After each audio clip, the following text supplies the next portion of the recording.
Today's date is April 19, 2023. The time is 5:19 a.m. This interview is being conducted at the courts located at 6650 Northwest 114 Avenue in Doral, Florida. My name is Sergeant Javier Sarmiento of the Doral Police Department. Your conversation is being recorded. For the record, please state your name. Kevin. Your last name? It's Ivan Escoto Grandes. And how old are you? 34. And what's your date of birth? 050987. Okay. Kevin, are you appearing here today freely and voluntarily without any promises, without any threats or of duress to make a complaint against a certain employee or officer? Yes. Kevin, are you making this statement freely and voluntarily without any promise or any threats of duress to provide information regarding an investigation? Yes. Kevin, are you aware that your conversation with this investigator is being recorded? Yes. Kevin, are you aware that anything you say may be used in an administrative hearing or in a court of law? Yes. Good. Please raise your right hand. Do you solemnly swear to tell the truth, the whole truth, and nothing but the truth? Yes. Kevin, we're talking about an incident that occurred on February 14 in the morning where one of our canine officers took a person into custody. Can you walk me through what happened that morning and why you guys called the police? Yeah, that time that I came into work at 11 o'clock on my shift, I was training one of the officers that time. I had to train him because how to show him what's the touch points and show him what's around when something goes around. But then it came to a point that this individual, from the time that we were working, this individual was walking all dressed all black with a flashlight. I've been in the post for 3 months and I never seen an individual walking at that time with a flashlight. The father, as soon as they arrested his son, he said that his son every night he will walk with a flashlight. And I never seen it for 3 months, so I just found it something that they're making up.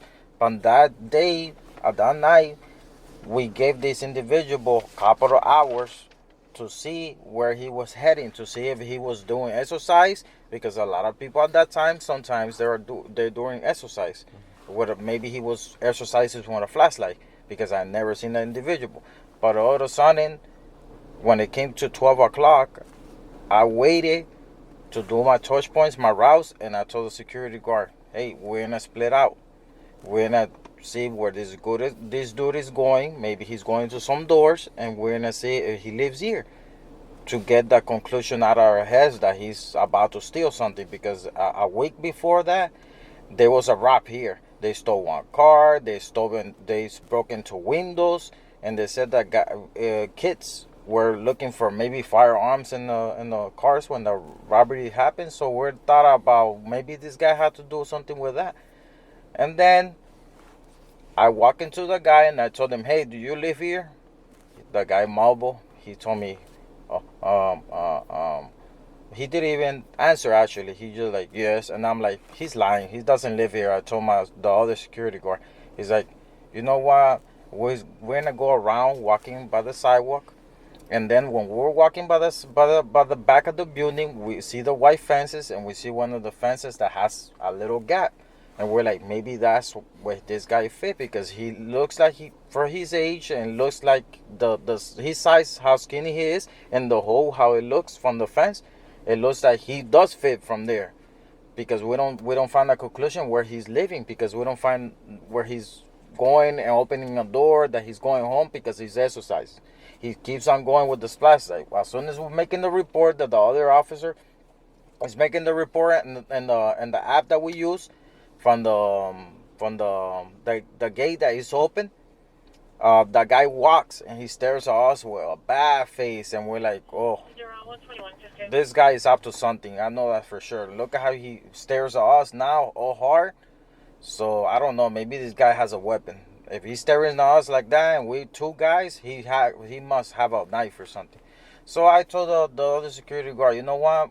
Let's go together and look for him again. And we went up to him and we told him, hey, do you live here? The guy, he kept on not even want to answer. Maybe because he's on drugs or something. That's what I thought in my mind. My friend told the same thing, the other officer that I was training. So we kept on going around to see where he lives, but this guy was so quick and we couldn't see him. And there's a lot of dark areas and he's dressed all black. Well, the only way we can identify him where he at is because of the flashlight. So it's already almost 1 in the morning, 1:30. We're doing our routes and everything. And we come to where the pool is at. From far away, we see this guy staring at us from across the street. We go up to with the golf cart that we use to do the touch points. When we go over there with the other security guard, the guy disappears. He's quick. So we come back to the pool, and then we see two individuals, two kids, coming under the gate underneath. Instead of pressing the button over there and showing their ID, they came underneath. So we're thinking that those two are about to enjoy the other with a flashlight. So we're like, you know what? Let's ask them, hey, do you guys live here? There was a black male and a white male. The one of the black male, he didn't want to answer nothing. He wanted to ask tough.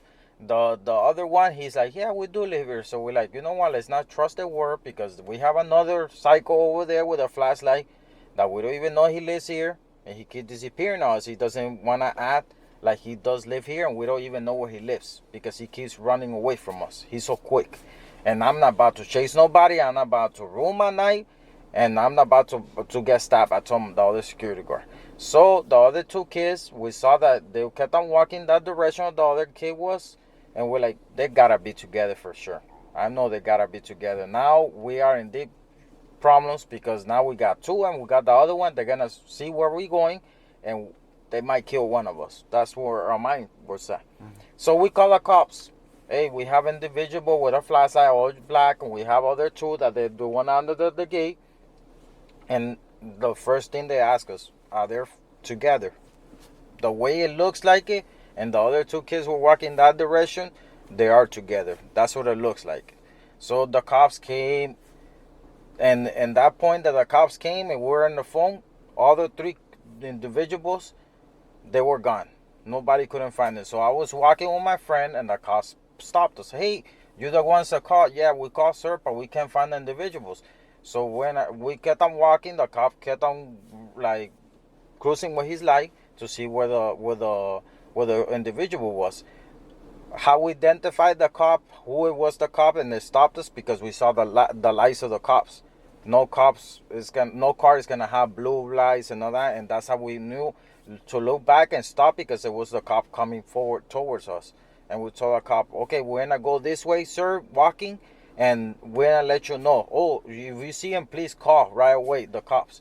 So we keep walking, and by the dark area, there's some really dark areas, and we see this guy with a flashlight walking all black, and we're like, oh, look at him. He's just staring at us, and he's with his flashlight, and he's walking. So I called the cops quick with my phone, and I told my friend, hey, keep eyes on this kid. And then all of a sudden, I'm like, yeah, this is Kevin, the one at the car. I have the individual walking right near real quick. And they were like, oh, which way? Which direction? Let us know. I'm like, from the gate, he's walking. You're going to see him. One of the cops, he's a tall dude, maybe 6'1". He came with his lights on. And he came real quick because you can hear the engines like coming quick to stop the kid. So the kid, he looks to the right. He knows that the cops are coming because the lights were on. And we saw the lights. I saw the lights. I don't know the other guy. I saw the lights. And the cop hit the brake. And he stopped. In the complete stop without hurting no one. And the cop got out the car. And he's like, hey, stop. As soon as the cop is telling him to stop, the kid, he's still walking his direction by some hallway. The kid knows that he's a cop. And he's just on drugs or something because this kid didn't want to obey nothing. He kept on walking, and the cop is like, stop. I told you to come right now. Don't let me send my canine on you. I'm telling you to stop. And then the cop, as soon as the kid goes, he goes, what the fuck? So the kid didn't want to obey. The cop acted like he was going to call the dog. The kid looked back because he probably thought that the dog was going to go after him. The kid goes to a curve that we couldn't see what happened, and the cops started running back at him because the cops knew that he was running away from him after he told them 5 times to stop. I hear And the cop is like, stop wrestling with me. I told you to stop wrestling. I'm telling you in the nice way. Stop. And then all of a sudden, when I see the cop, he's coming with the guy, trying to hold him. The kid is trying to kick him.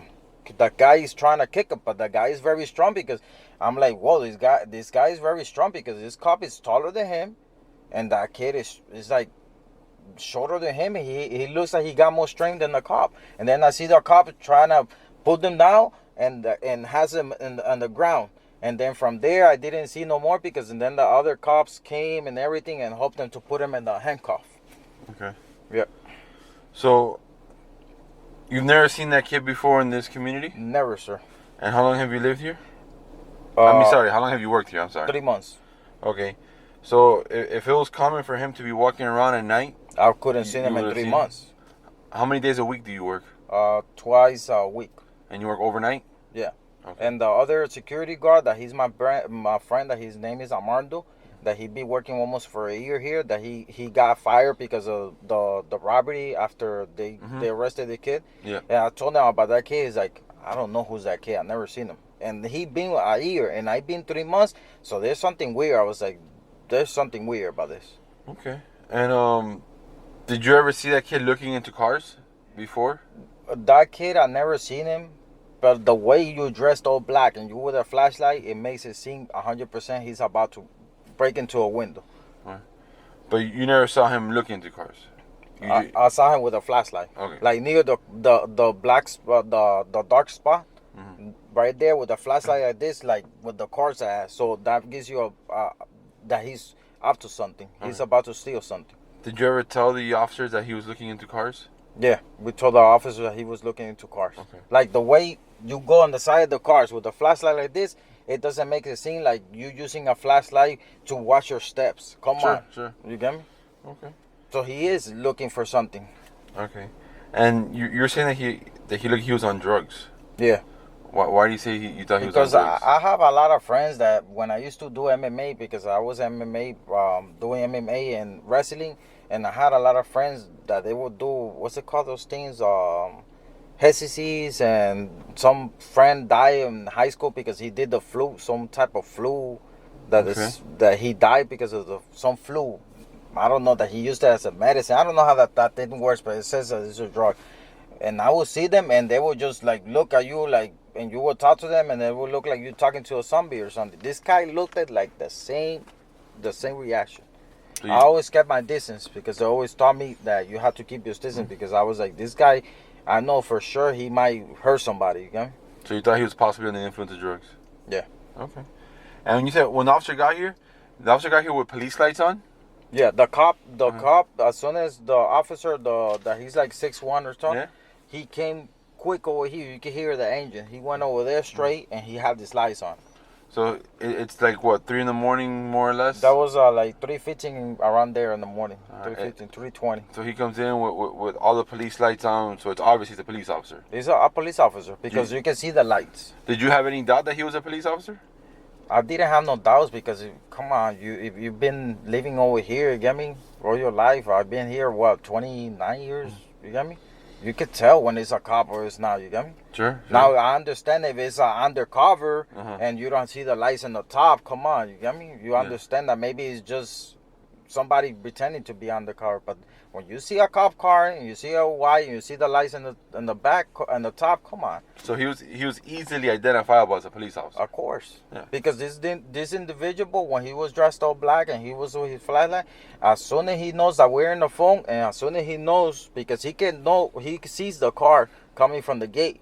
He knows when the cops are coming from the gate. He decided to take a whip, like going fast, walking, and the cop got him. And the cop got him almost in the sidewalk instead of before he turns to the curve. Sure. That the lights are seeing, you get me? So the guy knows because as soon as the cops, they arrested him, there was the other two individuals that we couldn't find. And they were walking and the cop told them, hey, you guys stop over there. And they didn't identify as the cops. They had the lights on like they stopped the individual. And what the two other kids did? Oh, I'm sorry. They put their hands up and they're like, I live here, sir. Sure. I live, yes. Then the cop told them, okay, don't put your hands down and show me where you live. And they show the cop where they live, and they end up when they arrested this kid, that's where they live, in the second floor over there.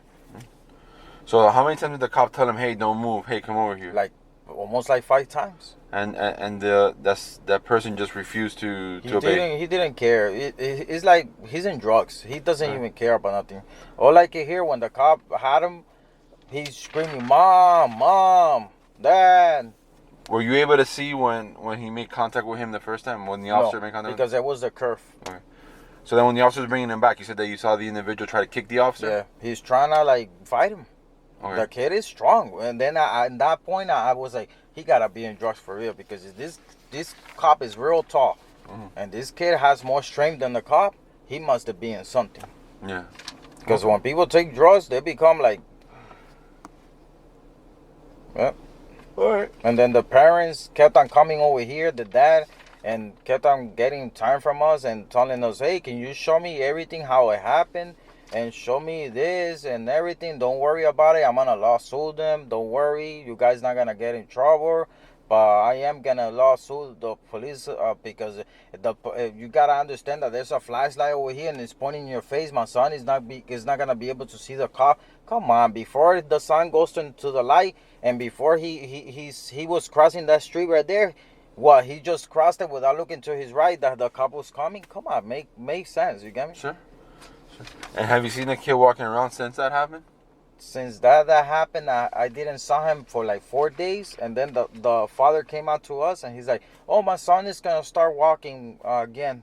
He's gonna start walking for you guys. Don't call the cops. And we're like, sir, don't worry, we're not gonna call the cops on your son. We already know them. So that kept on going with us, going for days. That, oh, my son is gonna come.